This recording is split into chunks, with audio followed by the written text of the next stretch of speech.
welcome into another episode, a special end of regular season episode of the Pain and Panic podcast. Adam Sheets, Chris Reynolds with you. Thank you for joining us. Today we're going to recap the wild Week 18 that was, and also give our regular season awards, because as you know, Chris, the NFL honors regular season awards. Don't count them playoffs. Regular season numbers. No, they do not. And, I feel like that's every year someone's like, after like round one, if the MVP loses, like I remember Lamar, would always have bad playoffs after like an MVP season. We're like, well, this is why he's an MVP. You know what? Just take it for what it is. I think it makes sense not to include the playoffs.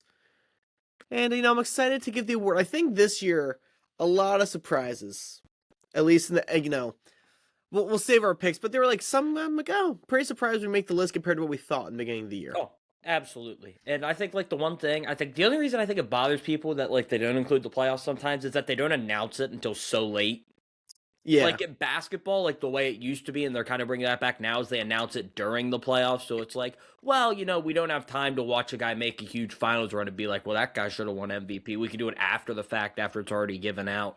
But in the NFL, you wait till Super Bowl weekend, and it's you have a Josh Allen, Lamar Jackson MVP. They play, Josh Allen wins, but a Lamar would win it. That didn't happen last year. Josh ended up winning it, but you'd have one of those situations. It's well, we just watched the two guys play, but of course that doesn't come into account because, as we mentioned, it's a regular season award, which I agree with you, which it should be. I think just the timing, sometimes messes with people.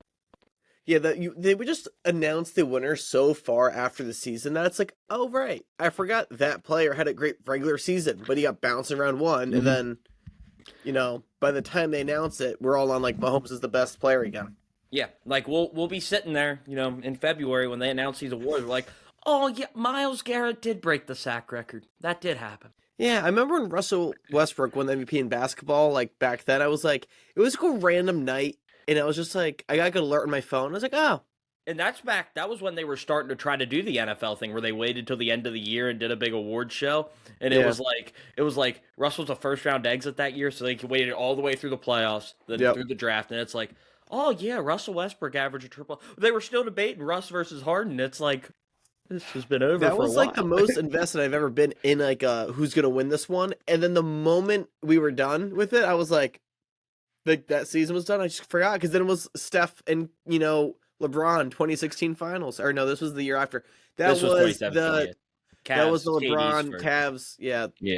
When they were down 3-0 and they won Game 4, and everyone's they have a chance, and they All right, but let's talk about these marquee games because we have potentially, when you add in stakes and everything that goes with it, the game of the year in the NFL this weekend. Not off, on-field production maybe, but just wildness, wackiness, and one of the best rivalries in sports. The Steelers make the playoffs in unbelievable fashion, winning 26-24 over the Baltimore Ravens. It was a great game, back and forth, fourth quarter on drugs. Jalen Ramsey forgot to play coverage about 3 times in this game, and they still end up to live to tell it. Chris Boswell misses an extra point.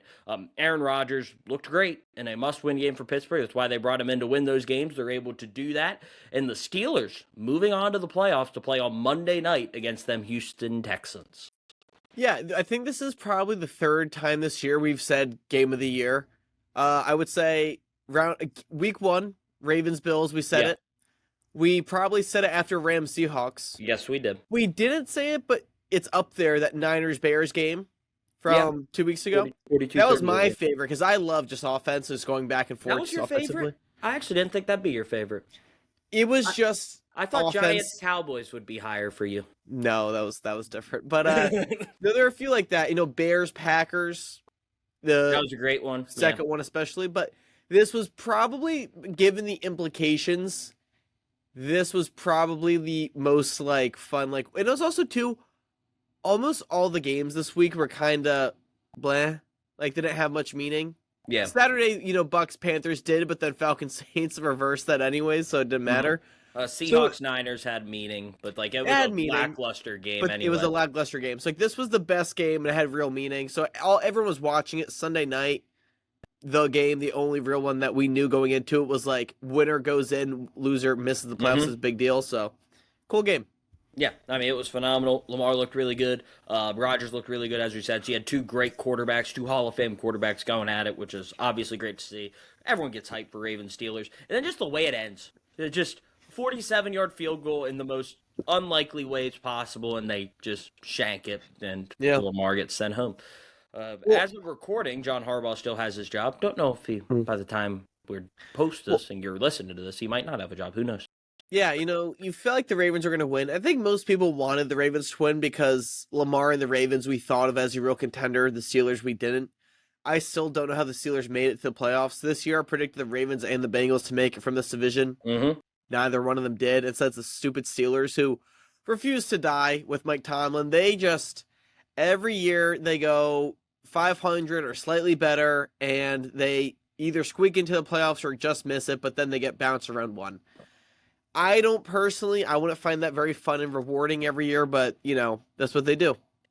I don't think they find it very fun and rewarding either. Remember, after that Bills game, they were ready to fire Mike Tomlin. And I think some people still will if they end up losing to the Texans on Monday night at home.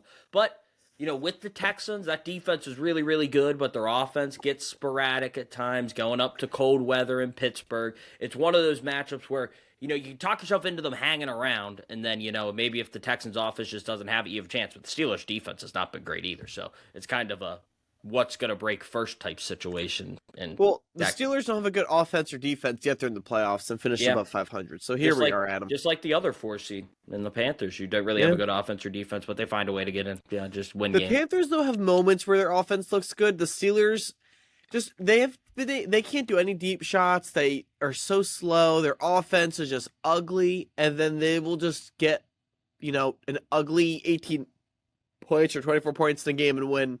And here we are now. We have a whole playoff slate to get to, and we're going to get to that later in the week, like predicting. Mm-hmm. But I would say just looking for the Steelers, the Texans is a matchup where the Texans, I think, can beat anyone or lose to anyone because their defense is so good, but their offense is so bad. I said, I think every week for the Texans, they just have to score 20 points, and they're going to win every game. I don't see them giving up more than 20 points with that defense. However, especially to the Steelers. However, their offense is not that good where it might not put up 20 points in a week, and you could lose a 14-11 game or something. Yeah, rookie quarterback definitely didn't just put up 30 against that Texans defense. Definitely not. Definitely didn't happen. It's a little different when it's week 18, Adam. Well, Riley Leonard was cooking them. First series of the game, 67-yard touchdown.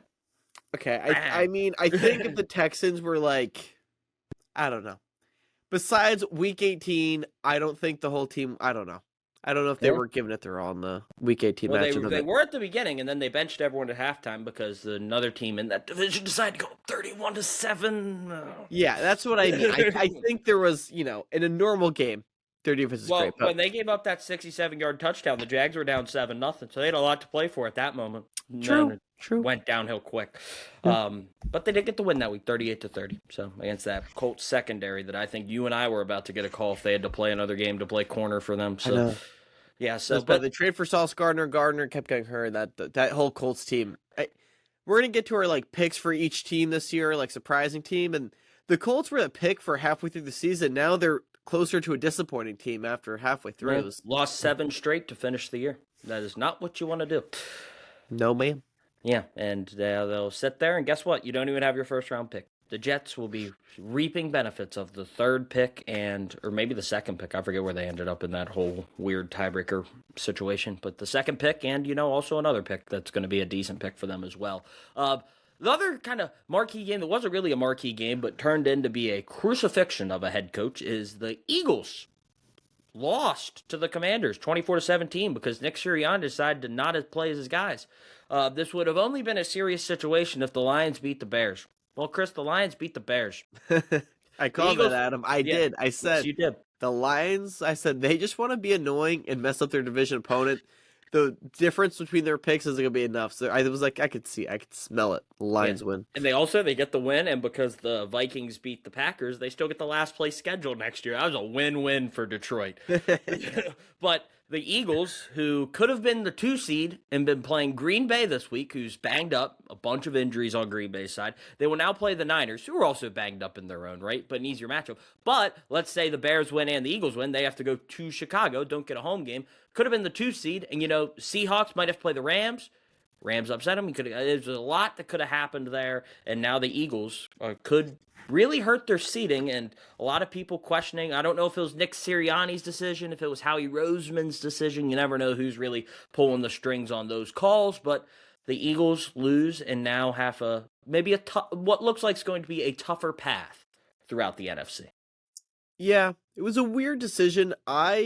Especially against the Commanders, where it's like you could have, probably, if you really just knocked them out early, could have rested everyone at least by the fourth quarter. But instead, they go super conservative.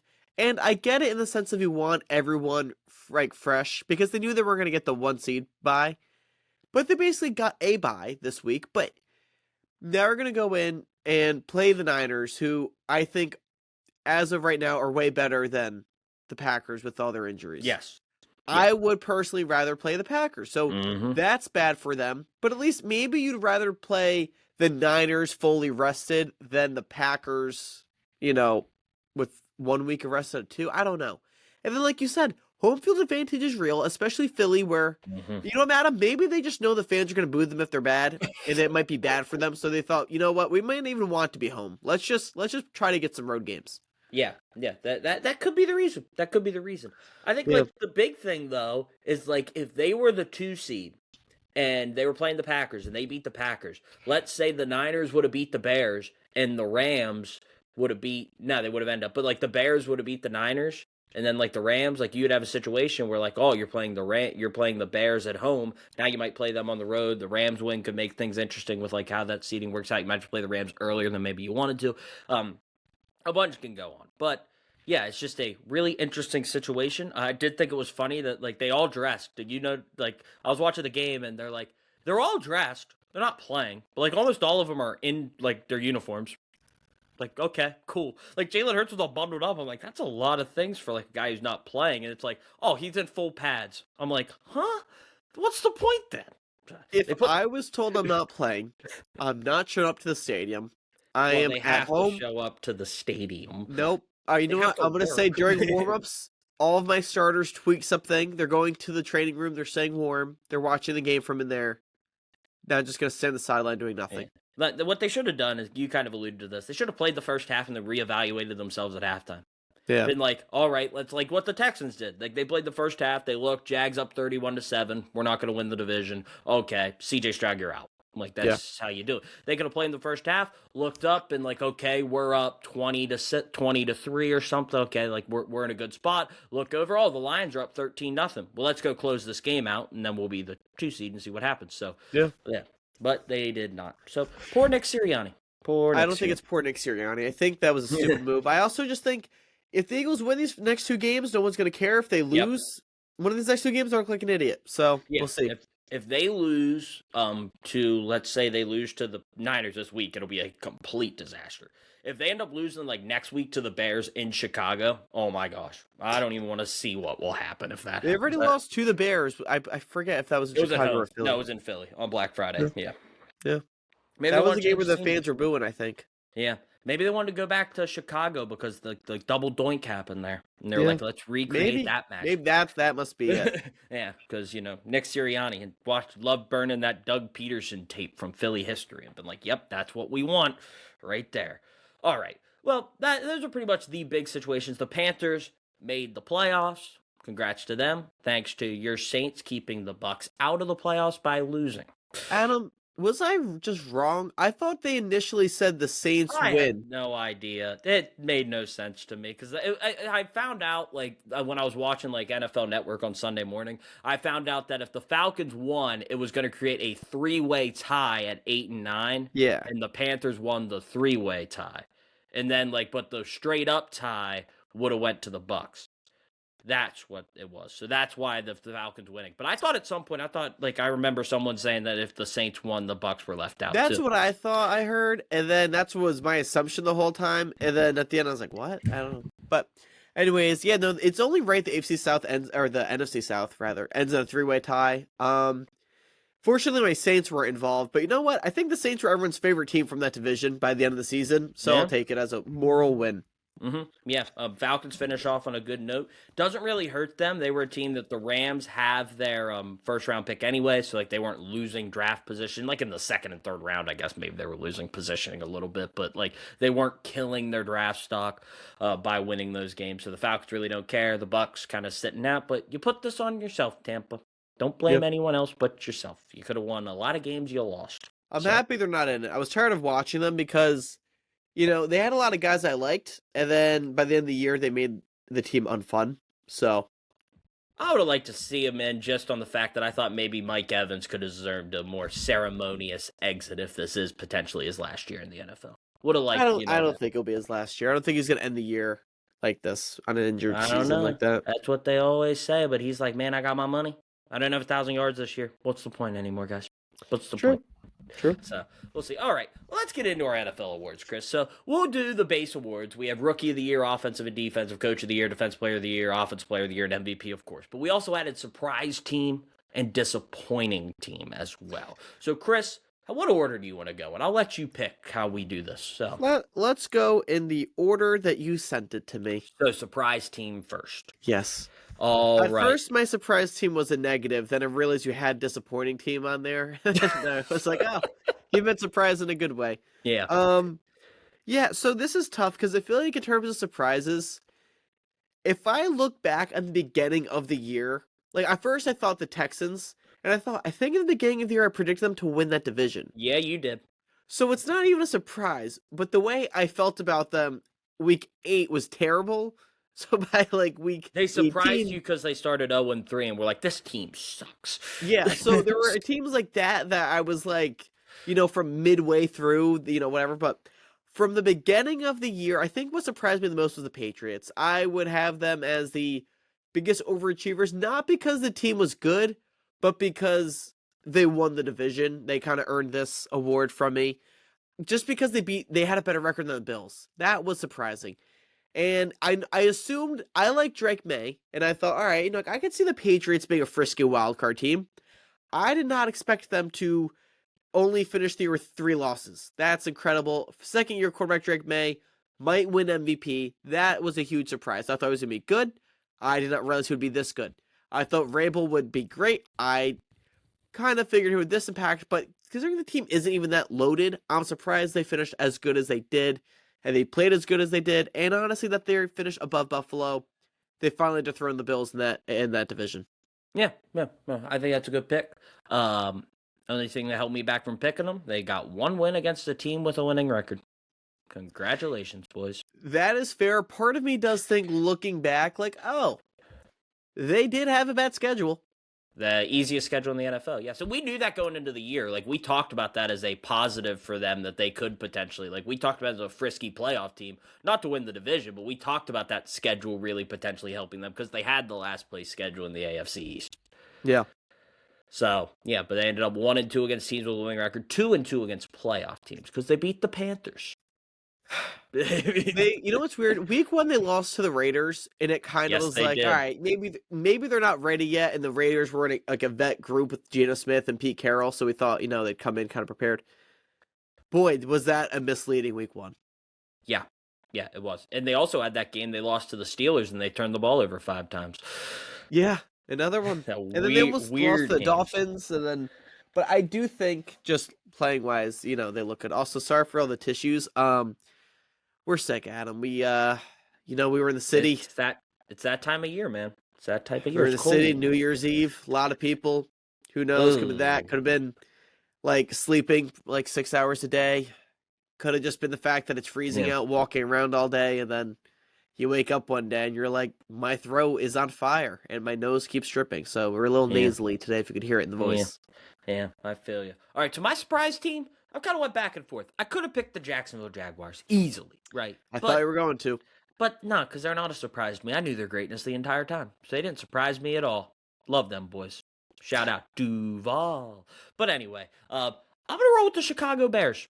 Okay. They win the NFC North, which I don't think anyone had. You look at how loaded that division is. I don't think many people thought the NFC North would be the Bears to take. I mean, we were kind of high on them. We thought Ben Johnson, year one, what could he do? They finished the year 11-6, but they're the 2 seed in the NFC. They win the North. They have some big wins, of course, beating the Packers. They have a chance to beat them twice, which is what Ben Johnson said he loved to do. Didn't beat the Lions this year, but have some other big wins for them. So I think, just overall a good season, especially in year one. They're ahead of schedule because you look at rookie head coach, second-year quarterback, kind of like you mentioned with the Patriots, a little ahead of schedule from where maybe people thought they were going to build towards. And I think, I don't know how the playoffs are, they're going to be kind to them or not, but I think the Bears have had a really good year and should be very happy, and they have some memorable wins and a lot to build off of going into next year.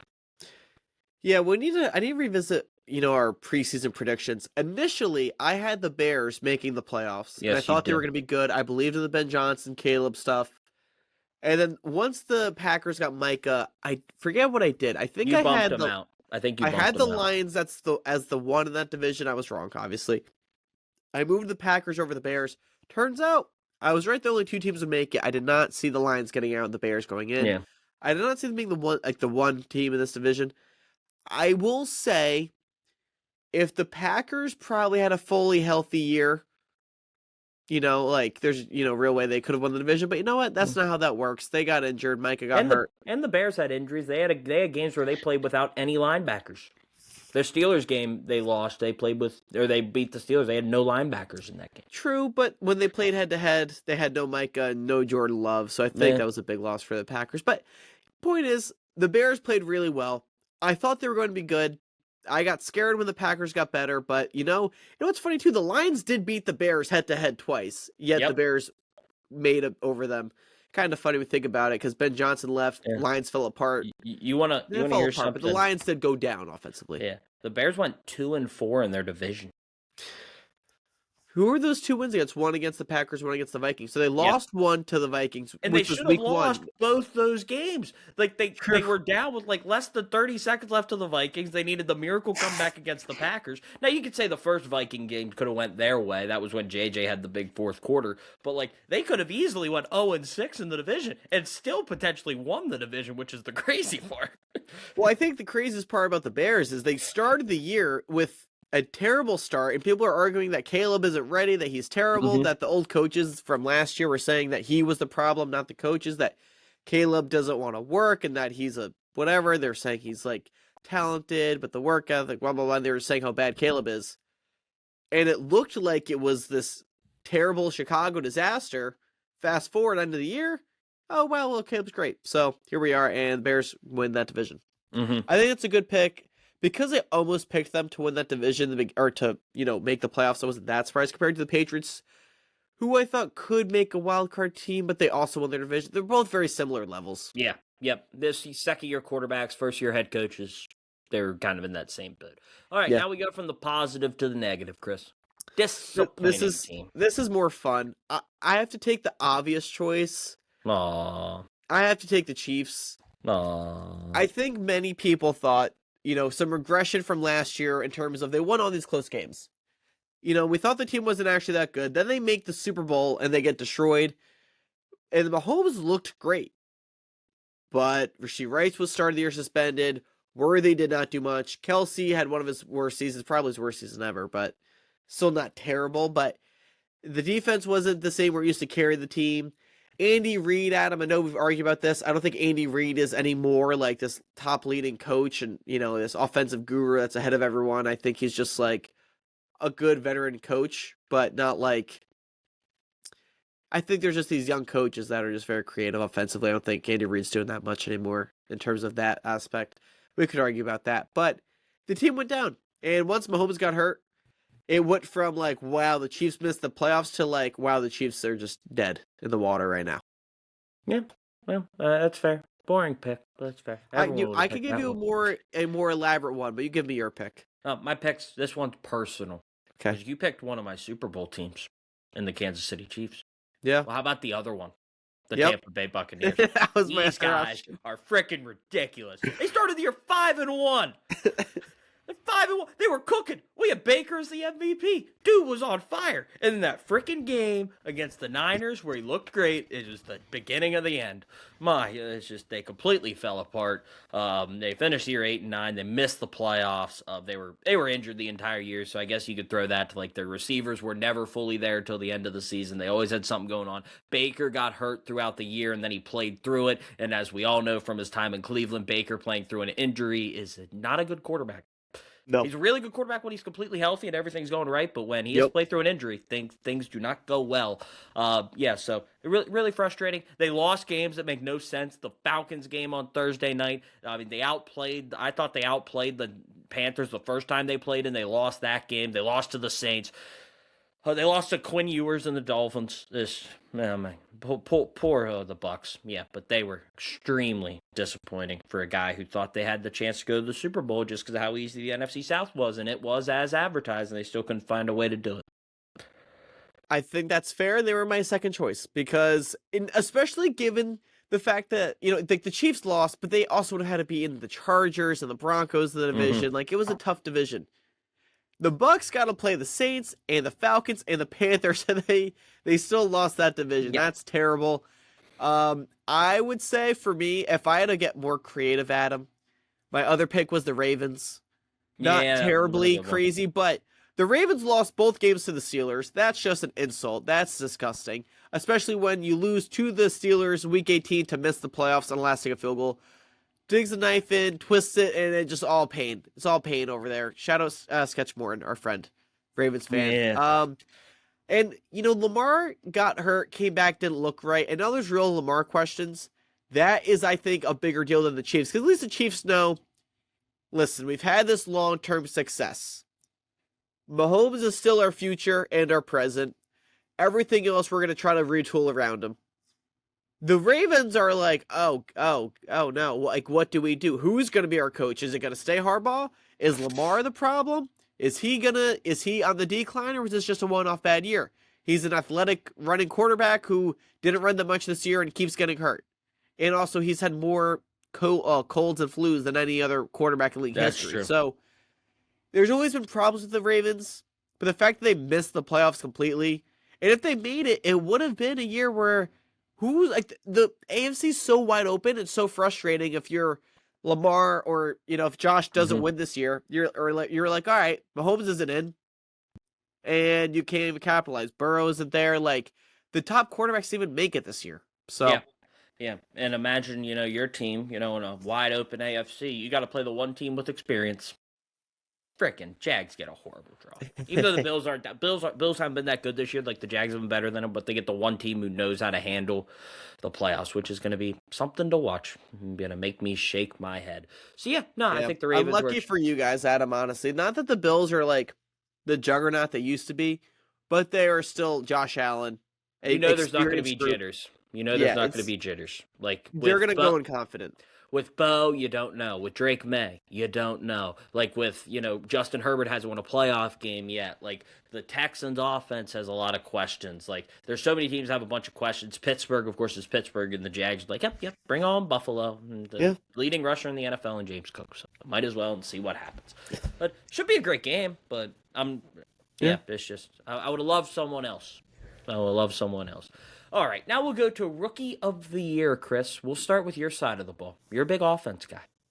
So, who's your I would like to nominate no one for Rookie of the Year. See, that's fair. See, this year we had a bunch of people who had like a moment of great success and then they would fall apart or not really put it together long enough. We had Emeka Egbuka was great in the beginning of the year.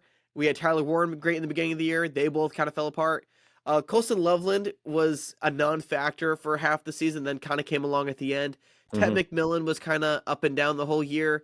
Ashton Genty didn't do much. Jackson Dart, probably the highest highs of anyone, but that was only a few weeks, and then he had some rough weeks. He also had the worst game of anyone, too. Had the worst game of anyone. Vikings, yeah. Honestly, I want to nominate Tyler Shough. I know what you're thinking. You're a Saints fan, true, but you know what? By the end of the year, I feel best about him than any of these other rookies. Trayvon Henderson had, I think, 3 weeks where he looked great, and the rest of them were frustrating. Yeah, he ends up with like 5.7 yards per carry and close to like just under Genty in yards. So. Yeah, and then you have Cam Scottaboo was really fun. He got hurt. You had Quinton Judkins, who missed, the start of the year, then looked decent, but he wasn't lighting it up. Then he gets hurt at the end. It was a terrible offensive rookie of the year type of season. If I had a pick, I would say no one, and I would be okay with that. Or if I had a pick, I would pick Tyler Shuck because he's the only one who, in a year from now, I would bank on to be the best based on what we've seen this year. Where everyone else, I just have too much worry. I'll take Tet McMillan. I'll take him. 1,000-yard receiver.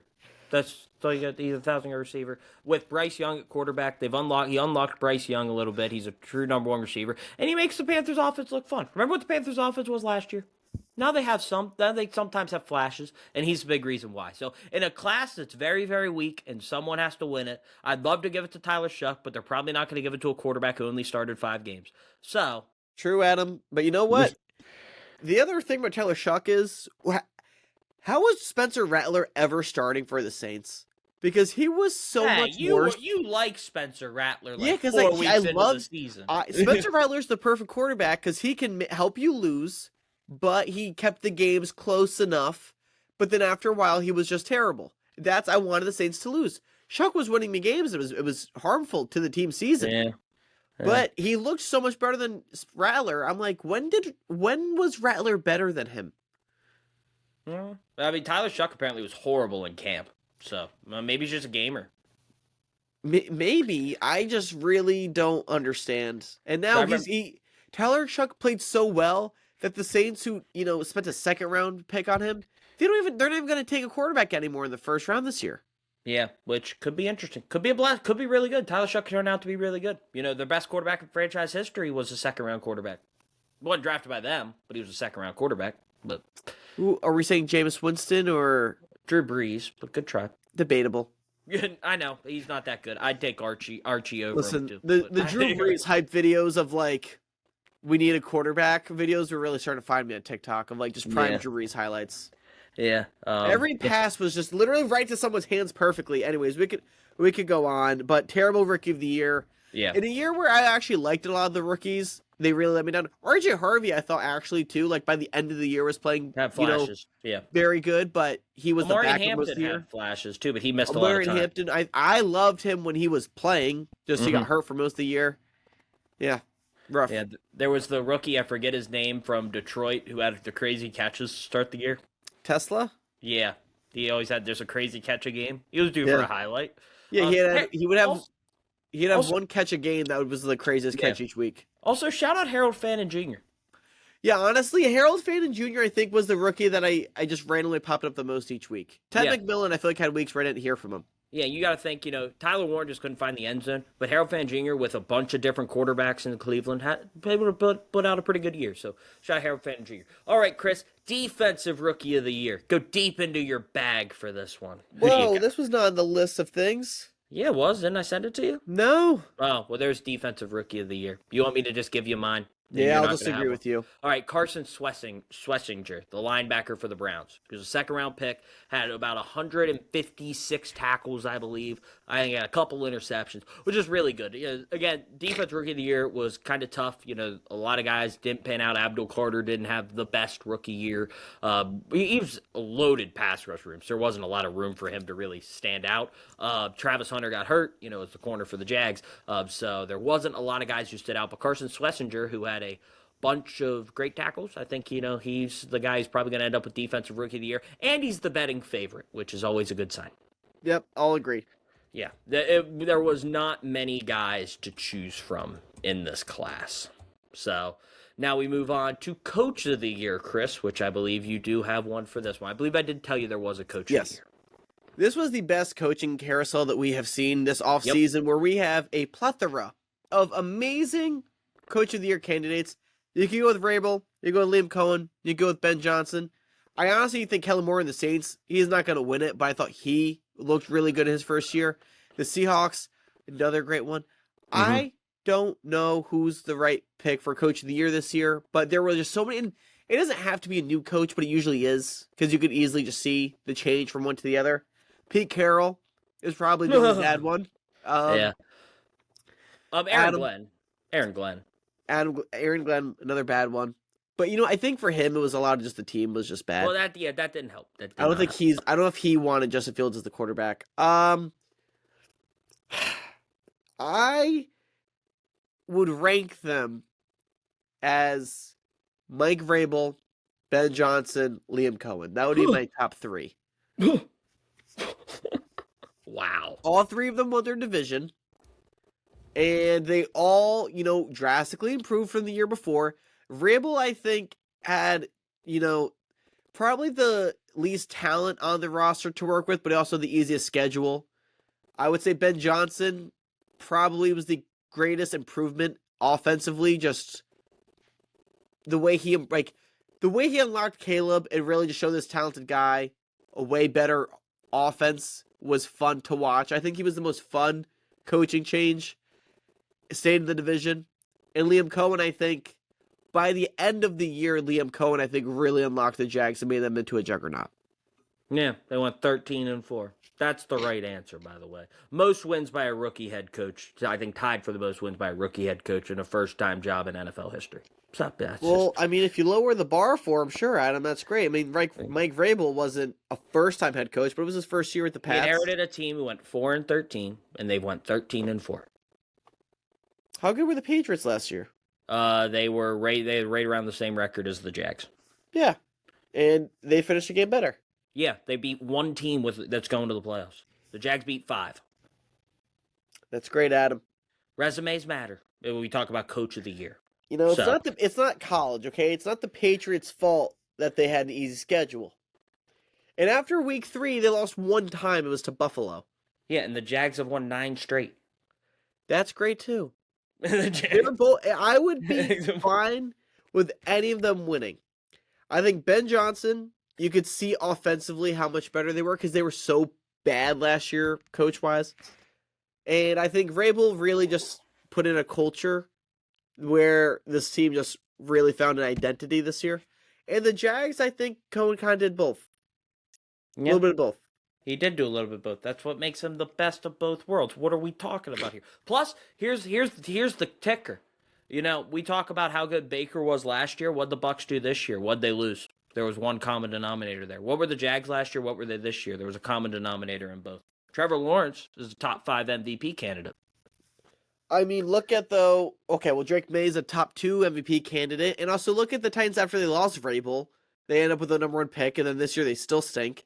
And then that was a huge loss. Look at the Lions. The Lions even make the playoffs after they lost Ben Johnson just as an offensive coordinator. Yeah, cool. They went 9-8. The Lions went 9-8. The Bears went 11-6. Ben Johnson never beat his boss. Cool. You know what, Adam? That's fair. I would say Vrabel 1, Johnson 2, Cohen 3. Why is Johnson ahead of Liam Cohen, even though Liam Cohen has a better record than Ben Johnson?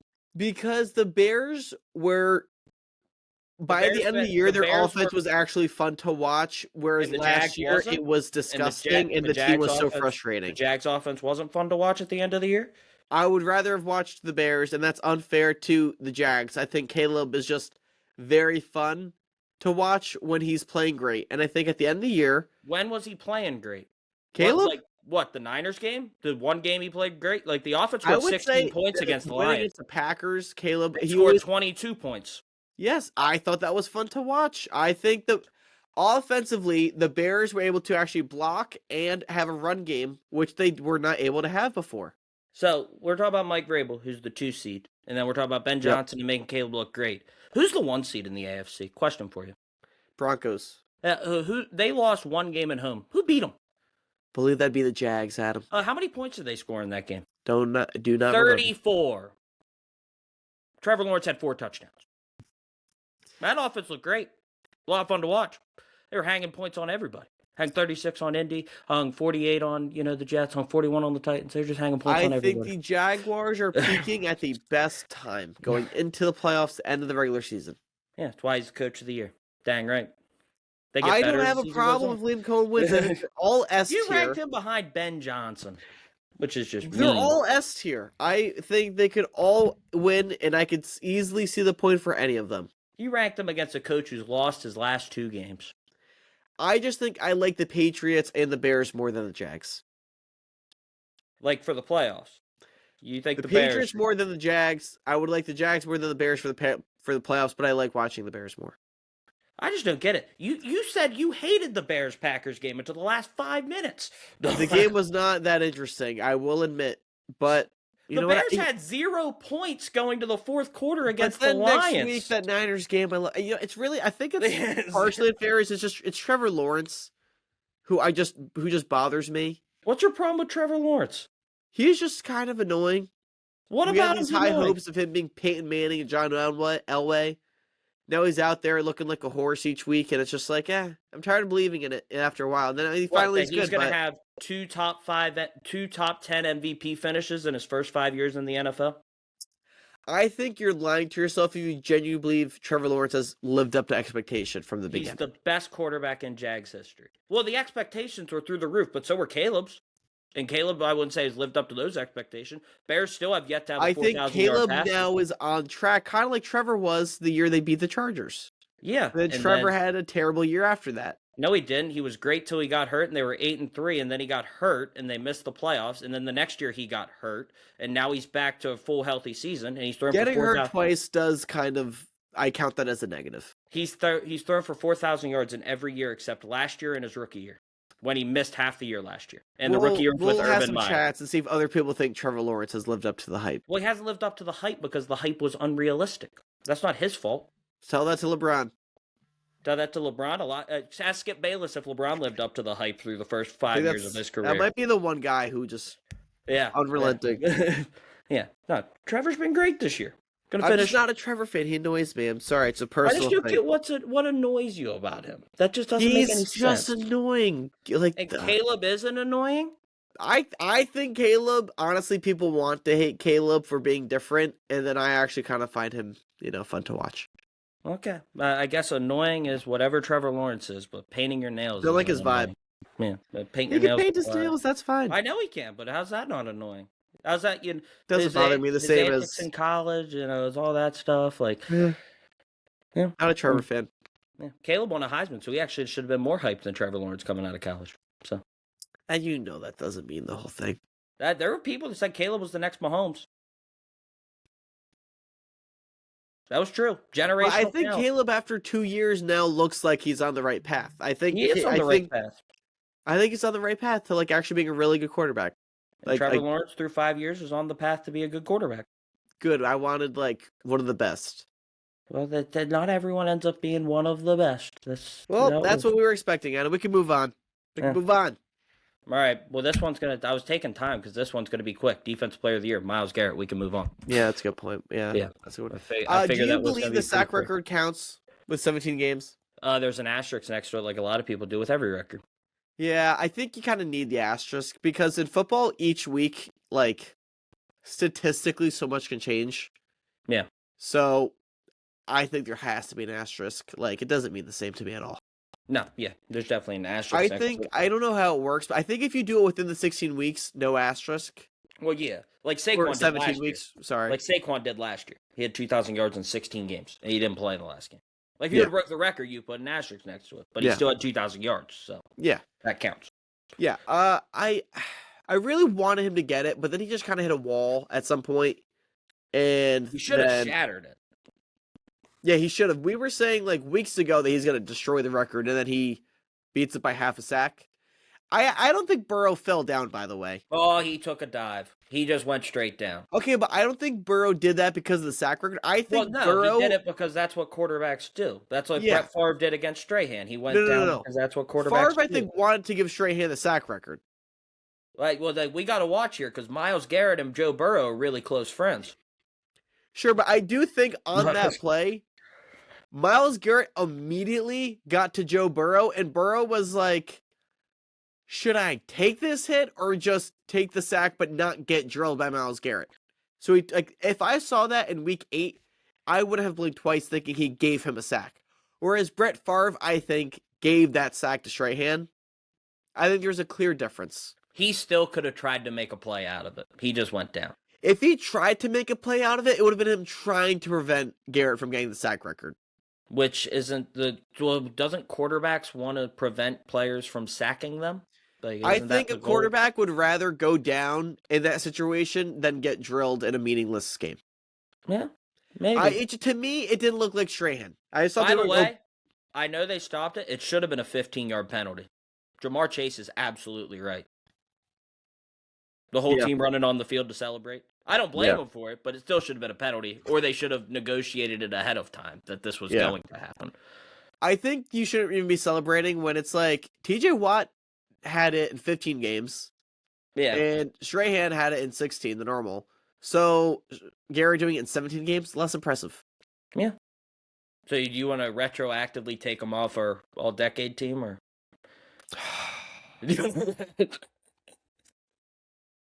Who was the other option we were going to go with? Strahan or Watt? J.J. Watt or Michael Strahan were our two for the. I honestly think J.J. Watt's one season where he was MVP was better than everyone. Yeah, that is true. Second If we place wanted MVP to do that, but if you wanted to give it longevity, I'm still fine with Garrett because he's been great every other year too. But all right, now we go from Defensive Player of the Year to Offensive Player of the Year, Chris. Adam, you give me your Offensive Player of the Year first. Well, I was going to be different. That's why I'm also different. I don't understand how it's going to... I think the favorite right now is Jackson Smith and Jigba, and then Puka Nacua. Both of those guys had great seasons. Those are the two betting odds that I saw. Really? Not Christian McCaffrey? I have Christian McCaffrey as my Offensive Player of the Year. I thought he was the odds-on favorite. People having the MVP conversation. We need the site that I found had McCaffrey third. I'll pull it up, but you could talk about the greatness of Christian McCaffrey. Okay. We don't need to I'm not even going to use this as a short ad because I just made one about Christian McCaffrey. On fantasy football. Yes, you did. Yeah, did. it was the hindsight draft. And obviously fantasy football doesn't mean everything, but McCaffrey consistently was the engine of the 49ers offense. Every single play that the play breaks down, he is a free 5 yards where Purdy could just dump it off to him. It'd be 5 yards. Not even Purdy, but Mac Jones could dump it off for 5 yards. The Niners suffered so much more. I would say the Niners had the worst injury luck this year, losing their quarterback, linebacker, defensive end, and like their linebacker is the best linebacker in football. Their defensive end is the S tier of defensive ends, and their quarterback is very good. They lost all of them. They lost Kittle for some games. They didn't have Brandon Ayuk at all. Pearson was gone most of the year. Juwan Jennings wasn't healthy for most of the year. They lost their first round pick, who was another edge rusher. They lost everything except McCaffrey. And because of that one singular fact, they're in the playoffs. And we're fighting for a 1 seed in week 18. I think he accomplished more as a non-quarterback than any other player this year in terms of his impact on the team and winning. Jackson Smith and Jigba, I know him and the Seahawks, they got the 1 seed. That's fine and dandy. He had a great year. I think he, though, at no point did I feel like he was actually even the best receiver in the NFL. Whereas McCaffrey, I feel like, is the best running back in the NFL. He's been this for the last few years. He gets hurt, but when he's not hurt, he is the best. I don't even think he looks as good as he did 2 years ago. I think McCaffrey's like 90% of what he was. But he still was dominant. He gets you free yards. His run game this year wasn't great, but his pass catching was so good. Getting him in motion as he catches the ball. Free touchdowns. He wasn't phenomenal. I would say he was the best player, non-quarterback, that we've seen all season. Jackson Smith and Jigba, great. Puka Nacua, great. But Puka Nacua missed a bunch of time, a bunch of games. Not even a bunch of games, but he was in and out of the blue tent. Kind of frustrating. Jackson Smith and Jigba, I think, was this kind of silent guy that just kept getting yards and on the Seahawks team that I think might win the 1 seed, but I don't even feel that good about. Yeah. Jackson Smith and Jigba is like way odds on favorite. That's surprising me. I guess it's because McCaffrey didn't get 1,000, and he didn't get 2,000 yards. I don't think that. I think it's that. Well, because everyone's making a huge deal about him potentially getting 1,000 receiving yards and 1,000 rushing yards, and then he didn't do it. So I don't know, maybe if that's being held against him, I don't know. Maybe. I also just think head-to-head week 18, McCaffrey doesn't catch the pass. Seahawks get the interception. The Seahawks beat the Niners head-to-head. You know what? It's not the MVP. It's Offensive Player of the Year, and I know that might sound, against me, but the Niners are a way worse team than the Seahawks right now. The Seahawks have one of the best defenses in the league. The Niners have a completely depleted defense, and offensively, the Niners half their team is hurt still. Yeah. No, I don't disagree. I'll take Jackson Smith and Jigba. I had him down. I didn't know he was the betting favorite, though, when I put him down. I assumed I'm like, oh, well, he's going to be up there with near 1,800 yards. I, of course, had him early in the year, I was high on him. So like I thought, I'll just stick with my guy. I honestly thought McCaffrey would have been the betting favorite, but I guess JSN is going to win this thing. That actually surprises me a little bit. So yeah, it surprised me too because when I was looking this up, I was like, all right, I'm gonna pick McCaffrey, but let me see if it's like who else I could look at. -7,500 odds for JSN, but Puka Nacua is at like plus 1,500. That's crazy. I don't love that. I don't love it. Yeah. I mean, I think JSN's had a phenomenal year. I mean, you talk about near 1,800 yards receiving. It's an unbelievable year. So, yeah, I think Jacksonville-Jigba statistically might get there, but I just don't watch the Seahawks being like, wow, this JSN guy is the engine of everything. How much do you watch the Seahawks? I watched the Seahawks a good bit, Adam. And you know what? When they beat the Rams, JSN didn't do anything in the first half. Whereas McCaffrey, I feel like every play is just lingering. His little satellite hanging around the quarterback who's going to get this 5-yard pass and then, keep every play going. That is true. That is true. He does get those 5-yard passes, but he is a running back. Maybe that's what they're holding against him. He's not a runner. He's not a runner. He's not a track star. Plus, he's 0 for 1 passing. He's 0 for 1 passing. Disqualified. True. Yeah, that's going to be held against him. I think also partially, I think I like McCaffrey more than JSN in terms of like his overall, like in Madden, I'm assuming is higher than JSN's. Like probably, I would guess. Like I just think McCaffrey's a better player at his position. You could argue Jason had a better season. I'd argue they've had the same season. I think like 2 years ago, and McCaffrey was just, I would say like statistically very much like 2 years ago McCaffrey, except the team was way worse, but he carried them more. Yeah. The guy who really should win it, if we're being honest, guy was unbelievable this year. 1,000-yard receiver, Justin Jefferson. With all the quarterback issues they had in Minnesota, he got him to 1,000 yards. Yep. Give him the award. Give it to him. He deserves it. It's been a tough year for He Jettis. was the third best receiver on his team to end the year. I know you're joking, but like that was ridiculous. Tough year. Yeah, I'm joking about it. No, I know, but like he being the third best receiver on the team at the end of the year statistically was a shame. Yeah, but it was a tough year for him. Let's toss him a bone. Let's give him the Offensive Player of the Year. He deserves it. Yeah, he ended up finishing with most yards on the team by far. Chris, by far. He had 1,048 yards. Next closest was Jordan Addison at 610. Don't mind me just grabbing more tissues. Yeah, but did you hear that? By far the best receiver on his team. No, I know. I'm saying, but at the last few weeks, he was out caught by multiple guys. Well, yeah, but hey, 1,000 yards, only 2 touchdowns for Jettis. Like I said, tough quarterback year in Minnesota. See what they decide to do next year. Love my boy JJ though. I'll pull for him. Get him to Vegas. Let him put up big numbers on a team that'll go 7-10. That's my dream.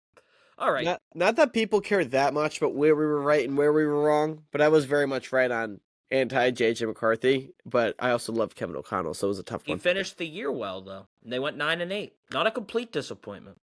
I think they had a winning record when JJ played. Because remember, JJ missed a bunch of time, and they really struggled for a little bit there. Lost the Steelers, got smoked by the Chargers on Thursday night. I know Wentz won them a game, and I know Brosmer won them a game against the Lions. But Brosmer lost them a game, and then I also know Wentz at least lost them 1, but I think he lost them 2. Yeah. So that's 3, so they were 2-3 without him. There might have been another game in there. Yes, they were probably like 6 games with him. So, yeah, there you go. All right, Chris, now the big one, MVP. Adam, okay. Hold on. I have a lot of thoughts about the MVP this year, and I feel like in other years, I usually get upset because I usually wanted Josh Allen, but it would go to Lamar, and I always just felt like Josh would play better, but, Lamar would win it.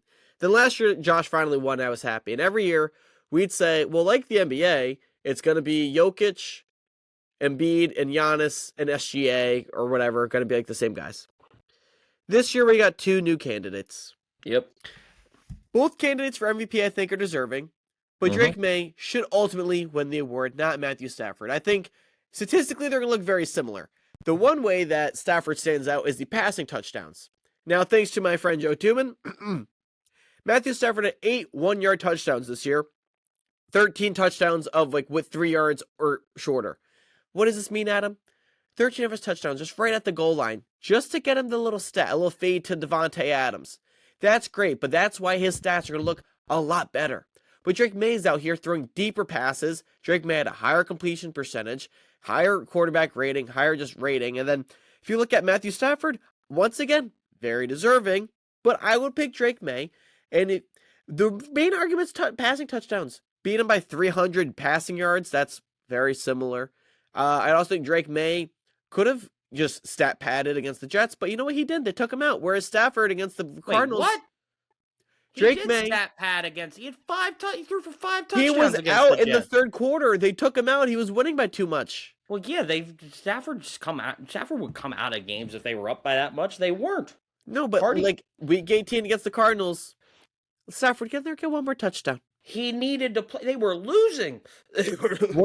Adam, I'm telling you, they were clearly trying to get him the touchdowns where Kyron Williams and Blake Corum were an afterthought in the red zone, whereas the Patriots were trying to get a run game going in the red zone, whereas the Rams were like, let's do another fade route to Devontae, and then Stafford could get another touchdown. I think the one stat that Stafford has a real advantage of passing touchdowns, the Rams' system was designed to get Stafford the touchdown within 3 yards, which is a huge benefit just statistically. Obviously, passing touchdowns are worth a lot, but Drake May is getting his team to the goal line just as much as Stafford. I think the little 2-yard Ramondre Stevenson run or the Stafford fade to Devontae Adams shouldn't change the whole MVP decision. I would rather have Drake May. Drake May lost 3 games this year. His worst game was week 1 against the Raiders. After week 3, they lost to the Steelers.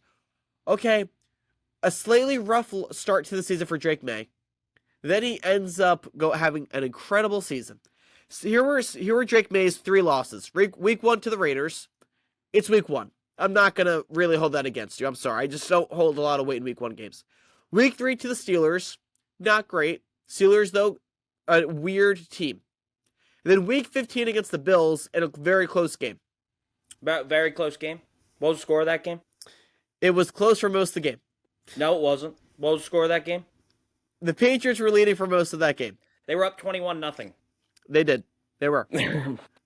Here were Stafford's worst losses, okay? That Philly game that they blew, I would say that's in the same tier as that Buffalo loss. Yes, you're up big and then you do nothing. It is, but Philly's better than Buffalo, so it's okay. I don't agree. Did they play? Did Philly and Buffalo play in Buffalo? The Bills lost because of a missed extra point and then a failed 2-point conversion. But they lost in Buffalo. Yeah, but I think that showed they're very similar teams. Okay. Right. So that Philly game that the Rams lost, they lost to the Niners on Thursday Night Football, where it was Mac Jones with no Nick Bosa, no Fred Warner. It was truly just Mac Jones and Christian McCaffrey. And what'd Stafford do in that game? He had a great second half when the team was trailing. He threw for 400 yards. He did, you know what? But he didn't do anything in the first half. It's easier to stat pad when you're in the second half trailing by a few touchdowns. And they had the game won, but Kyron Williams fumbled. Yep. Yeah. So. But they lost. They lost, Adam. So wait, so you're a big quarterback wins guy, I'm seeing. You're a big quarterback wins guy. I think when your teams lose to teams that are missing their whole team, that counts a lot. To me, your worst losses every year, that hurts. Other losses, Carolina a few weeks ago. Once again, Stafford played great in most of these losses, but I think in losses, you're usually trailing and you're passing a lot more, so your stats tend to look good.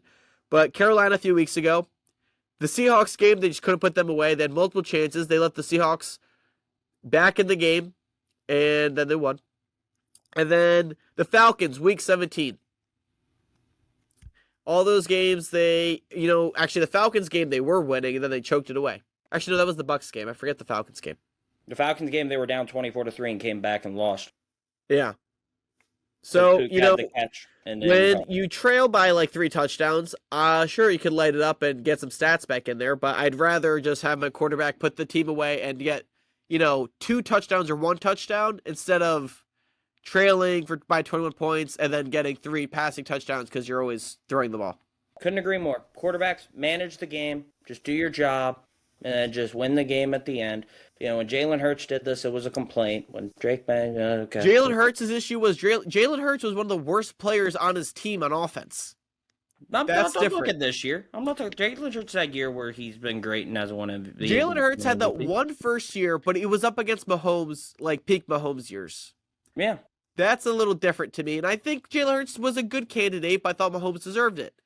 I thought you were saying last year or something, where I was going to say, I was like going to say. When guys manage the game, it's like, oh, okay. Well, it's not even managing the game.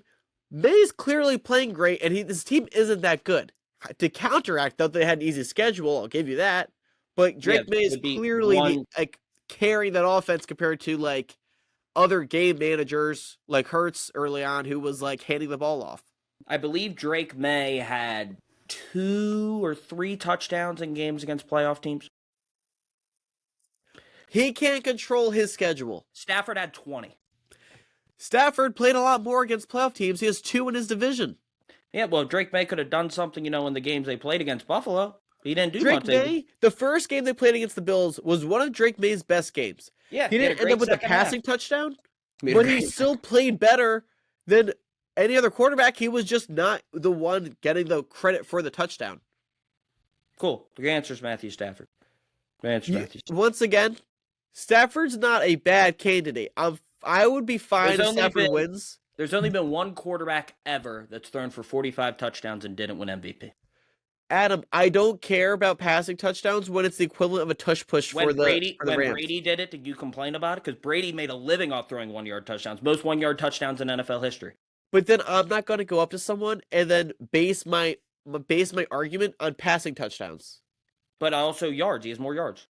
More yards, more touchdowns. More yards, more touchdowns. And I'll tell you now, he's just been better. I think if you ask someone, I disagree. I think Drake May's been better. This playoffs, what quarterback do you trust more? I think more people are going to say Matthew Stafford. I think you're going to trust the guy that's been there and won a Super Bowl already, but that's not May's fault that he's in his second year.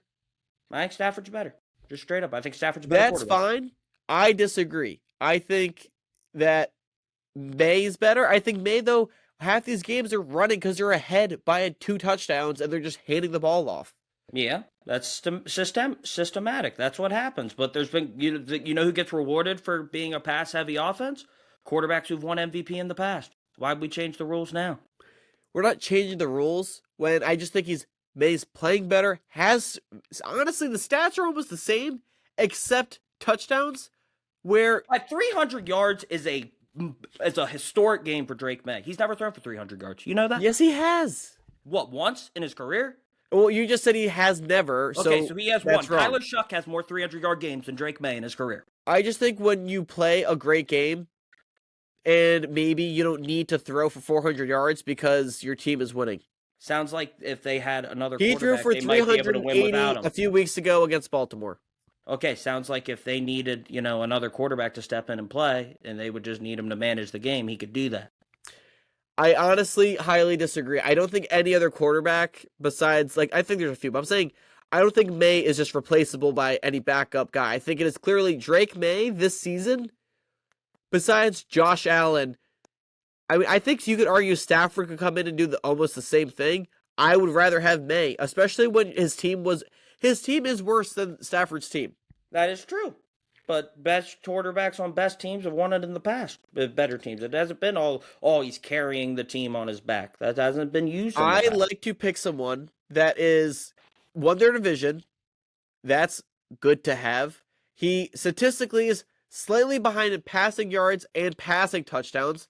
What position do they play? Okay, but I think rushing touchdowns count just as much as a passing touchdown. We'll count it. Total touchdowns. Who has more? Stafford, but I think Stafford's his team is like, all right, let's get Stafford some more passing touchdowns, guys, and then that's what they would do every time they're within 5. It's more reliable for them, so they're going to do it. I think they also want to get Stafford touchdowns. So when Kyren Williams has a fumble problem inside the red zone, would you trust giving him the ball or letting Stafford throw it? Who only has 8 interceptions on too. But I think when the Patriots try playing a different style that does not equate to passing touchdowns as much, but I think Stafford was great. I thought May, though, his deep ball was the best in the league by far. It was why their offense was actually great. And half these games they win, they're killing the opponent, where May doesn't have to do much. His worst games are games where they win by a lot. Yeah. They won 42-13 against the Panthers, but he only has 200 yards and 2 touchdowns. Yeah, but hey, Patriots defense is pretty good, isn't it? I don't think it's that good. Well, did the Patriots ever have a defense give up 39 points and lose a game? Because they scored 38 and lost? Let's see. They had a defense that gave up 35, 21, and 20. Those were the week 1 and 3 games. Yeah, but, Stafford scored 38 and a loss. That's fine. It wasn't his fault at all. His team lost worse games than Drake May's teams. And I know Drake May, he can't control his schedule. but he won his division, beat the Bills once this year, which was a big win, and then he played great in that game. He just doesn't his style of play, his team's real scheme, does not result in passing touchdowns. Because Cool, within but the 5, they run the ball because they'd rather keep the clock going, keep it safe, and not put the ball up in the air, compared to Stafford, who's going to keep doing these fade routes to Devontae so he can get the passing touchdowns. that's the most efficient play in the NFL this year. So they're going to run it. So they're going to. Yeah, They don't I turn think the if you ball over and they give score okay, fine, touchdowns. let's give Drake May Devontae Adams, and then They could have had him. They could have. Devontae didn't want to play in New England with Drake May. He wanted to play with Matthew Stafford. I'd also rather be in LA than New England, not because of the team, because just geographically, I'd rather be on the Rams, who are always good, and the Heat than the cold Pats, who were a question mark coming into the year. But Drake May was so good, they end up as the 2 seed. Drake May had a great year. Matthew Stafford had a better year. Disagree. Well, the stat numbers don't lie. The numbers The don't numbers lie. actually do lie in many times. It's like saying Jalen Hurts is the greatest. So if we take away That's what like, you said, would you say Jalen Hurts is the greatest running quarterback because of the amount of touchdowns he had? well, no, because No. I do yards when it comes to rushing quarterbacks. So, and we're do yards Okay, but here. passing, Stafford you don't led the look league in at rushing. just yards, because then wouldn't every year just be the passing yards leader? Look, yards and touchdowns. Guess But who I leads them think in both? the stats are a part of the game story. When the Patriots win a game 27-14, he doesn't need to throw for 100 more yards than he needs to. He just needs to get to 250, and then he's usually done there handing off the ball. Okay, yeah, but when you lead the league in passing yards and passing touchdowns, it's pretty effective. Plus, you said what? 8 touchdowns inside the 1 yard line? 8? 8 on the 1, 13 total that were within 3 So yards. 13 total. If you take them all away, he still has more passing touchdowns than Drake May. Not total touchdowns. Well, as we were saying, passing touchdowns is what you were getting. I think it should be total touchdowns. Why is a passing touchdown worth more than a rushing touchdown? I gave it to you. So then the 1 yard touchdown counts. What if Stafford snuck it in? Would that count? I think, though, those things are common, whereas schematically, the 1 yard touchdown, a little different. So, but like I said, if you were Sean McVay and you know we have Devontae Adams, Matthew Stafford never turns the ball over on a goal line fade, would you call the goal line fade? If I was Sean McVay and Stafford has never won an MVP, every time we're within the 5, That I'm is getting not his why stats they're up. doing this. He is not padding the stats for. Do you Matthew not think Stafford by the to end of win the year MVP? they were just trying to get Stafford passing touchdowns? No, they were trying to win the one. They were trying to get the 1 seed. That was the goal. I think that was the goal, and then by the end of the year, they were like, "This also works." Well, I think they were just trying to win games, and that's the best way for them to win games is Matthew Stafford throwing the football. From that London game on, they were becoming a complete merchant of Stafford to the They had the best quarterback in the game and an unstoppable play, and they ran it. That's what they were doing.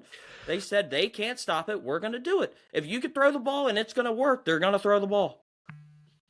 That's what a lot of teams have done. Should Drew Brees have not thrown the ball as much as he did in New Orleans? Drew Brees never won an MVP. I know. I figured Drew Brees led the year almost every year he led in yards and touchdowns. Yeah, he's the only quarterback that's led him had 45 touchdowns, didn't win MVP. He was the other one? Yes. And I think of course it's my guy too that didn't win in a bargain against him. I think the year he had 45 and didn't win it might have been the year he didn't even lead the league in passing touchdowns. Was that the Peyton Manning year? I think that was Peyton's Denver year where he had 50 something. I don't know. The Rams won by 17 in week 18 and Stafford ends up with 4 touchdowns. I don't know. Yeah, why'd they win by 17? Take his 4 touchdowns away, they lose. Drake May could have had 8 touchdowns against the Jets if he wanted, but this team just doesn't do that. Well, sounds like, he could stay in and play. Could use the reps. How about that? They let's were up 37 to 20. Hold on. Let's see. 35-0. Up by 10. Up by 10 with 4 minutes left on the one. The Rams throw a 1 yard touchdown to their tight end. Okay, so if they hand the ball to Corum and he fumbles and the Cardinals get the ball I don't think back, that's that likely to happen. I'm sorry. The Rams running backs fumbling the football? Do you watch the Rams play football? I do, but I don't think it's this, this gigantic problem of they would lose if Blake Corum got the ball in the 1 in week 18 against the Cardinals. I think that would have been okay. Maybe. But guess what? At the end of the day, you look at the Also, numbers. do you watch? Corum has no fumbles this year. Okay, but they like to play Kyron Williams. He's their number 1 running back. I know, but Corum's usually their goal line guy. Towards the end of the year, has become their goal line guy. Maybe. I don't know. 6 times they use them a year. Yeah. Let's see. They ran a 1-yard touchdown pass after they let Blake Corum run it to the 1-yard line on a 4-yard gain. So they ran it on 1st and goal. So they're in the 5. They get Corum to go down at the 1. So if they would have thrown it at the 5, you would have been okay with it? It's better because when you're at the 1, you know it's a guaranteed touchdown at that point. They tried, and then you stack the box, and they decided to throw it because they read the defense and made the right play. I disagree. Okay. We'll see. Numbers say that Matthew Stafford deserves it. You take the whole season into account, that's what it is. The numbers say Drew Brees is the 2nd greatest quarterback ever. Yeah. But you got to add accolades into it. Yeah. I'm adding accolades. But I don't think it's just accolade. I think there's more that goes into it. And I think my question is, if Stafford, because I think this actually does affect people because the Patriots are the 2 seed. If Stafford played in the NFC South and they were 12-5 in the 2 seed in the NFC, I guarantee this would be a runaway MVP race. If Stafford finished the year at least winning that division, sure. But he lost to a 14-3 Seahawks team. He also lost to a Niners team when his team was heavily favored because the Niners had Brock Purdy out, Kittle out. Yeah, Bosa so it's his fault. Mac Jones, out. His defense let Mac Jones throw for 350 yards. That's his fault. He didn't play defense. Once again, when these games are shootouts, I think yards just kind of the in overtime the Niners got to 26 points. That's not. It was threw for 300. He was off the field the entire time. I think the time of possession was like 23 minutes in that game. The Rams were never on the field. In the first half. I could check the total time of possession here. We can look at it. In the first half, the Rams were barely on the field, but also that's because they would have a 3 and out, and then they go back to the Niners who were trying to keep them off the field. Yeah. That's football for you. Okay, week 5. Let's look at it here. Time of possession. I think it's close. 40 to 26. Time of possession. In favor of the Niners in that game. They were off the field the entire time. I don't know. I genuinely think May played just as good as Stafford. His team finished better. And I think the passing touchdowns needs to be taken with a grain of salt. So if we flip the schedules, what do you think the Rams' record would be? I think the Rams are a way better team. That's my point, is that the Rams are a better team, but the Patriots are a worse team. I think, though, that kind of gets canceled out by the fact that the Patriots had an easier schedule, but they finished as the 2 seed. I value that. But, if they were in the NFC West and they finished 14-3 and were the 5 seed, would that change your opinion? I think they're being the the 5 2 seed seed instead of the 2 seed. Because I division think winners get higher seed. I think winning the division is also a big deal. Especially because you realize if they don't, because I think division winners sometimes you can take with a grain of salt, because if you got rid of division winners getting the top 4 seeds, the Rams would be the 3 seed. Okay. Patriots still the 2 seed. I think just when the Rams had to win a real chance to win the division, they didn't because they lost those games. But I'm not holding it against them, but I'm not giving him credit for that either. Did Stafford lose that game? Stafford had a chance to win. He didn't. He got the ball, drove down the field, and scored a touchdown to put him up 38-31 and never got the ball back. I know, but in the 4th quarter and the 3rd quarter, the Seahawks keep scoring. The Rams couldn't score. A punt return touchdown. Yep. The 3 and out. 3 and out. That led to a Seahawks touchdown. Then Stafford drives down the field, puts them in field goal position to win the game, and they miss the kick. That's his fault they missed the kick? So it's Lamar's fault the Ravens lost? I think when you're arguing MVP, everything is your fault, but also your credit. That is... Adam, you're killing me over here. Well, yeah, I think it's really close. I think it could go either way, so I'm kind of just keeping this going for, the sake of, content, but... I don't even know how long we've gone. I thought we were flying through here, but... No, I'm just keeping it going for the sake of content. Oh, my gosh. All right. So, no, I think it go either way. I would not be mad if Drake May won MVP, but I think Stafford does, I like the stats. I like the numbers. I think Lamar should have won it last year. 4,000 yards, 40 touchdowns. I think that means a lot. Josh's numbers did not look good last year compared to Lamar. I thought Josh Allen played better than Lamar last year. Yeah, but like I said, the numbers got to matter. I'm not a big stat guy when I watch the games, and I'm like, this guy looks better. I'm not crying. I'm just sneezing a lot. Sorry. Yeah, but when a guy throws for 4,000, not easy to throw for 4,000 yards. Like people got to realize that. Weren't the Bills the 1 seed last year, or no? No, they weren't Was the that one 2 years seed. ago? They were the 2 seed, and the Ravens were the 3 seed. I think they had like similar records. I Plus, think the Josh Lamar thing was different. That was, I think that Josh was playing better, but I would rather have Josh Allen. Like that's usually where argue like when they're both great. I don't know how Josh's stats aren't higher, considering I feel like he has the most absurd stat games. But also, like we look at last year's argument, something I always tried to throw in there that people just kind of really wiped off. Bless you, my friend. I'm sorry. I'm telling you, it's. But something people just really swept under the rug was the fact that the Ravens beat the Bills last year in the regular season, 35-7. I think 2 years ago, would have had Josh. 3 years ago, would have had Josh. Last year had Josh. Well, 3 years ago, Josh did not deserve the MVP. I think that was Mahomes and Hurts' big year. Whatever it was every time that Lamar and Allen would I think it was especially 2 years ago. Lamar won it when he probably didn't deserve it. Yeah, Lamar won it when he didn't deserve it. It was actually Brock Purdy that probably should have won MVP that year because Brock Purdy's stats were through the frickin' roof that year. And then last year, so I guess Drake May probably will win it because his history says they haven't really valued the statistical edge. I think people that watch the games don't care if Stafford gets an extra touchdown or whatever it is a game. Passing touchdown. I mean, it's an extra, 2 passing touchdowns a game. 16 and 1 extra total touchdown a game, less than that. Yeah. No. We'll see. I'm just waiting to sneeze again. Sorry. Yeah. I think my coloring in this video has just gone down and down as I do think Stafford will end up winning it. Right or wrong. I think he'll win it too. Yes, I do think it. And I do think, like I said, I would not be mad if Drake May wins it. I was just kind of doing Stafford for play like devil's advocate a little bit and fight the argument for him. But I do think Lifetime Achievement Award will come into this a little bit too. That was the case for Drew Brees, like that year with Mahomes, where I was like, you know what, Mahomes is going to win multiple. I really wanted Drew to get like 55. It kind of gets absurd. Yeah, Mahomes just kept getting crazier, and Drew Brees by the end of the year had an injury that he I think he broke the yards and the touchdown record, and that was because that's like two of Drew's best years were like Peyton's year and Mahomes' year. That's just unfortunate. It was but also his team was bad for a lot of that time because the defense was so bad that the team overall just couldn't make the playoffs.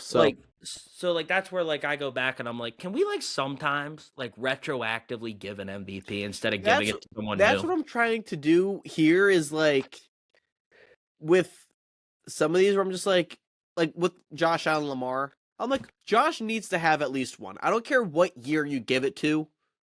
I'm fine with Lamar having 2 and Josh having 1. I'd rather have Josh have 2, but whatever. Josh needs to have one. I don't care if the year that he won, you could argue Lamar probably had a better statistical season. I don't care. Josh needs one. That's what I felt about Jokic, Giannis, and Embiid. I think Embiid should have one just because, and he does have one, but he should get one just because he was always up there. But I never actually felt like he was the best, most valuable player. But you just want, after a while, you're like, this guy deserves one. We get voter fatigue, too. At this point, I think if Mahomes has a big year, it might be of course he's the best player, but who else? They did that with LeBron. Brady never ended up winning because they're always like, Brady has the best team, best defense, all that stuff. So, just how it is. I don't know. I would personally give it to Drake May. This year, I don't dislike Stafford.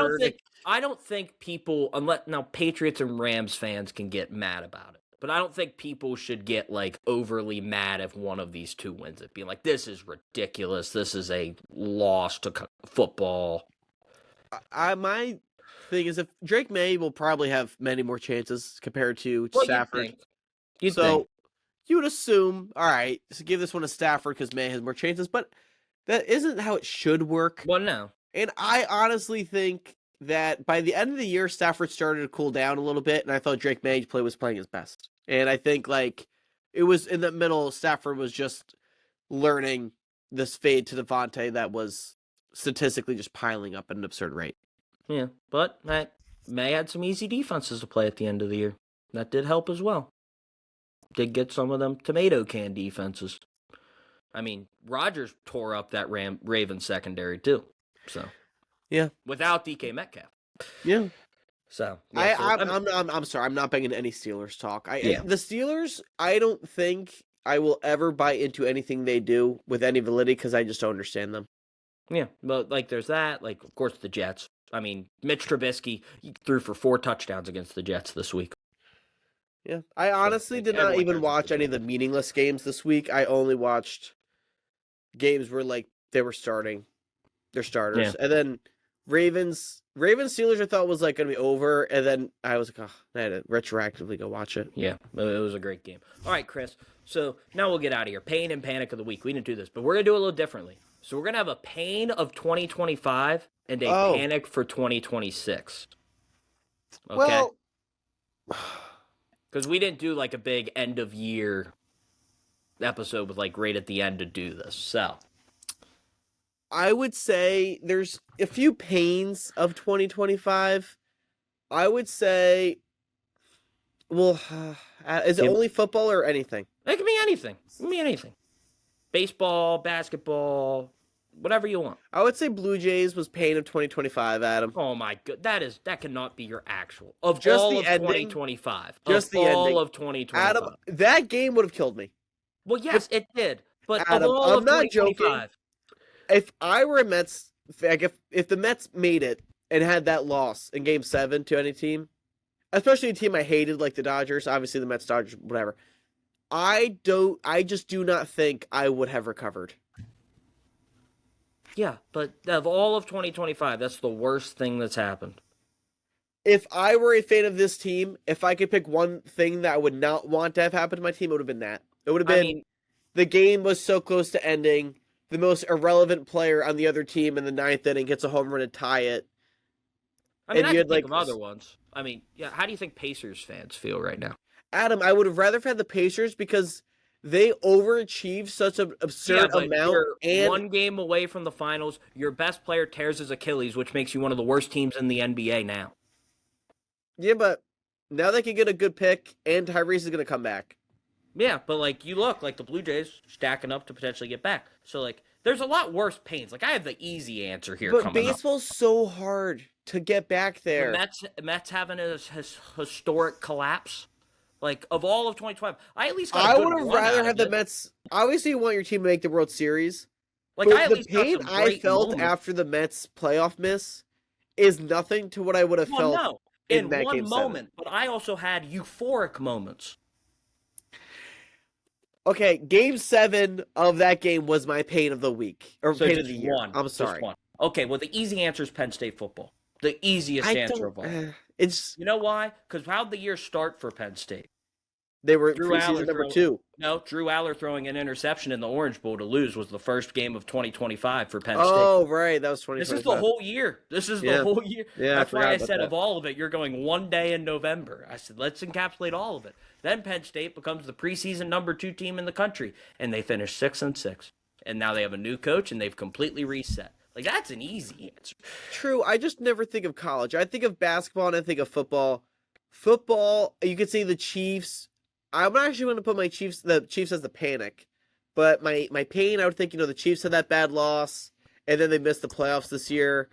The Lions, I said the whole thing about their window looks like they're closing, whatever. The Lions would actually be a really good one, because the Lions 2025 also started with them losing that game to the terrible Commanders. Loss. Honestly, I could have said the Mets. They get Juan Soto, miss the playoffs, and then their off-season's terrible, and they lose half their team. But the Vikings after, their first game in January was that win for the 1 seed game against the Lions. They lose their playoff game. They get rid of Sam Darnold. I have the answer, Adam. I forgot this is 2025. The Dallas Mavericks are my pain of 2025. See, now that one makes sense. Like, you get 1 game. Okay, so here's what I'll say. The Blue Jays one was a singular moment. Yes, that is the most painful moment. But in terms of a year, what fan base had the year from hell? That is clearly the Dallas Mavericks. You lose Luka Doncic. So the year after you make the NBA Finals, you're all excited. Luka starts the year off hurt. Team's not looking as good. Luka gets traded to the Lakers. Your franchise is mocked. Your GM is telling you that it's actually going to help you contend, trying to brainwash you into thinking that his way is the right way. You get, honestly, not nearly enough back for him. You get Anthony Davis back, your guy. At least Anthony Davis is good. First game on the Mavericks, he gets hurt. And then you get the biggest break from the basketball gods of getting Cooper Flagg the number 1 pick. Mm-hmm. And although he, he's probably having a normal good rookie season of like Looking good. highs and lows, Looking good. like he looks Yeah, really he's looking good. good. Some moments you just tell he's a rookie, whatever. But you still lost Luka Doncic, and he's on the Lakers. They're looking good. They're the only like team in the NBA that's actually good without having a good defense. Every other team's like, all right, we need a great defense. The Lakers are like, whatever, we have Luka, we'll just be good offensively, and every game's a shootout. And now the Mavericks, they're trying to trade AD. It looks like they don't really know. They already fired Nico Harrison, and Well, yeah. in 2025 they let him make the biggest move ever for the franchise, and then immediately fire him. Yeah. Where I'm like, if you're gonna let him do that, you got to ride it out a little bit longer. Yeah, it's kind of like when, like, another thing that is completely different, but like when Masai Ujiri got to do the Raptors draft and then got fired the next day. It's like, why would you let him draft the team then? Yeah, I'm like, if you were like gonna let him trade Luka, you would have to like believe fully that he is like the greatest GM I wish ever. Jason Kidd was honest about this and said this was ridiculous. Like, he's kind of always stayed quiet about it. Like, I wish he would say this is so stupid. I don't think he liked Luka that much. I don't know. I think he had to sign off on it. But he also probably would have been like, for that? Like, of all the things we could have got, that? Yeah. And then Kyrie got hurt this year. I have to Yeah. include that. And so that is my pain of the year. Cooper Flag makes it go from a 100 to a 97 on the scale. I do think Cooper Flag is a pretty good consolation prize, to be honest. That's what we were looking for. We're looking for overall But Adam, year. I'm not joking. I actually don't know what I'd rather have. Luka Doncic traded if I was like a fan base, or having the worst loss in a game that I would have imagined, where I had so much hope to win multiple times, and it literally almost killed me. I'm not even a Blue Jays fan. Well, yeah, it was very sad. Trust me, I was there. It was not fun. But overall year, I also had the run, though, which was fun. Okay. I had moments. You had moments. The Mavericks never really had moments. No, they didn't. I get as a year, it's the Mavericks. As a moment, I still think that loss was the worst loss. Their moment was their play-in win to go get pounded by the Grizzlies. Yep. Yeah, so like that's their moment. All right, so now we go to Panic. You said you're going with the Chiefs here, Chris. Oh, well, what was your pain? I forget. Oh, my pain was Penn State football. Oh, right. My Panic, I'm going to say the Chiefs. You start the year off by getting absolutely destroyed in the Super Bowl. And, Brady was saying this before the Super Bowl, and it's kind of, pushing his agenda that he's the GOAT. But also true, like, Mahomes would be, 4-2 in the Super Bowl? But instead not 4-2, would have been 4-1. Yeah, he would have been 4-1. He would have been 4-1 in Super Bowl games. Now he's 3-2. That sounds very different. So now the Mahomes GOAT conversation takes a hit after getting destroyed. You know what's weird about that, though? Like, Brady starting that? Brady started his career, like, for his first 5 Super Bowls, he was 3-2. Yeah. Which is, like, funny about it all. Yeah. Like, he was, like, pushing that, and he's like, yeah, Brady, you won your first 3, and then you lost to Eli twice. Yeah. Well, I think, though, what is a little different, though, is Mahomes does not look like he's aging great compared to Brady, who got better until he was 45. So until he tore his ACL, that's when it all changed for him. That's when he started to hit that. But the Mahomes GOAT case took a big hit. The Chiefs, who I don't even think we thought were even that good last year, they just made the Super Bowl. Now that finally caught up to them, we're like, oh, they're actually not that good. They just got lucky. And then now the team just fell apart, missed the playoffs. Mahomes is gonna miss like the whole offseason at least. So yeah, he'll miss the whole offseason. I think he'd probably be back close to week 1, maybe hold him off like week 3, week 4, which means they got to go get a backup. But we'll see. But I think that's my panic in terms of like they can retool. They still have Mahomes, but Kelsey's probably going to retire. They have to change a lot. I don't really know what's going to happen, but that's my panic because I don't know where they're going, but they still have Mahomes. Yeah. My panic, Lamar Jackson. Yep. He's my panic. This isn't all about Lamar. Like, Lamar's a Hall of Famer, 2-time MVP. Like, he's going to be in the Hall of Fame. Like, that's not what I'm panicking about. What I'm panicking about is, one, is he going to be the quarterback of the Ravens next year? Maybe. You'd think, but they're going to contract dispute, so we'll see how that goes. Gave a non-answer about if he wants John Harbaugh to be the coach next year, so we'll see what happens there. And if you get a coach fired, now you got panic about you're going to hire a new coach that's going to be framed to help you, so you got to make sure that works, or there could be trouble with, Lamar there. Plus, I think the biggest thing he's got to be panicking about is what happens if one of these AFC quarterbacks wins a Super Bowl? Whether it's Josh Allen, Justin Herbert, you got some of the young guys out there, and then you're sitting there looking in the mirror like, why have I not won one? I've not even played for one. I've played in one AFC championship game. Like, when's it going to be my time? And this year felt like a time with how open it was, and we lose on a kick. So just slightly panicking for Lamar Jackson and maybe where he's going to be remembered as potentially a great individual player versus one of the greatest quarterbacks we've ever seen. Because as we know, Super Bowls and accolades and things like that have to come in with it. Yeah, I mean, I've kind of mentioned this earlier with them of they now have a question of, is Lamar going to age well? Ooh, yeah, because he has shown no signs of it. And this year they actually missed the playoffs. That's a big problem, especially when Derrick Henry's only getting older and he's already 32, I think. So then Lamar relies so much on athleticism. There's just a lot of questions there. So I think that's fair, especially when this year was also terrible. Yeah. So I don't know. Like, I wouldn't predict it's going to be bad, but like it could get, the pressure could really ramp up on him, especially like, let's say they fire a coach, he gets a new contract with Baltimore, they bring a new guy in, and let's say Josh wins the Super Bowl.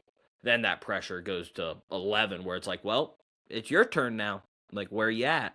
Yeah, I think if Josh wins and the Bills win the Super Bowl, the next guy is Lamar. That's like, how is he not? And I think Burrow is a little different because Burrow's team has not been this great dynasty of like... They haven't been knocking on the door outside of that 2-year window they had. Yeah, like at least the Bills have been a dynasty within their own division of like always making it. Same with the Ravens. Yeah. Or at least always making the playoffs, whereas the Bengals, think, had, 2 playoff appearances? Maybe 3?